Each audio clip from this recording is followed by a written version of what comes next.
Set તરીકે મારું કામ એક જ છે કે હું નવરો રહું, કેમ કે જો હું નવરો રહીશ તો હું નવું કંઈક કરી શકીશ. The richest man of India mister Gautam Adani, એમની ગ્રોથની પાછળનું રીઝન્સ શું છે? Ports, airports, logistics, data centres, cement and such other multiple ઇન્ડસ્ટ્રીઝમાં માણસ મેન્યુપ્યુલેટ કેમ ન કરી શકે? ગૌતમ અદાણીએ બહુ સિમ્પલ સ્ટ્રેટેજી વાપરી સાહેબ. You know what it is? The Adani army. He was so smart that he hired people smarter than him. Let's talk about the people he got on board. આ speed પાછળ professional લીડરશિપની strength છે. Mister Malay Mahadevia, CEO of Adani Airport Holdings Limited. Mr. Ashwini Gupta, Adani Portsના whole time director and CEO. Mr. Vinit Jain, the managing director of Adani Green Energy. Mr. Ashish Khanna, the CEO of Adani Green Energy. Mr. Arun Bansal, airport leadership side. Amit Grover, CD Site Development CEO, Suchit Bansal, Non-Aero Business CEO, Mr. Sanjay Pandita, Adani Total Gasના CEO,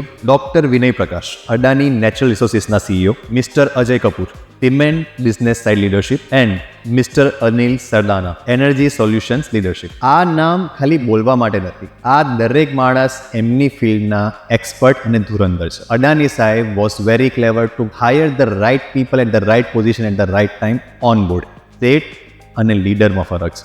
Adani સાહેબે આ લોકોને onboard તો કર્યા, but એમને onboard કરવા સાથે ખાલી designation નહીં, બટ એટલી ઓથોરિટી અને ફ્રીડમ આપી. ગૌતમ અદાણીએ બધા ડિસિઝન મેકિંગ પાવર પોતાના માથે ના રાખી. સુરતના સાવજીભાઈ ઢોલકિયાની એક બહુ સુંદર વાત મને યાદ આવે છે. સેટ તરીકે મારું કામ એક જ છે કે હું નવરો રહું, કેમ કે જો હું નવરો રહીશ તો હું નવું કંઈક કરી શકીશ. અને એ જ વસ્તુ ગૌતમ અદાણીના બિઝનેસ પેટર્નમાં બી જોવા મળે છે.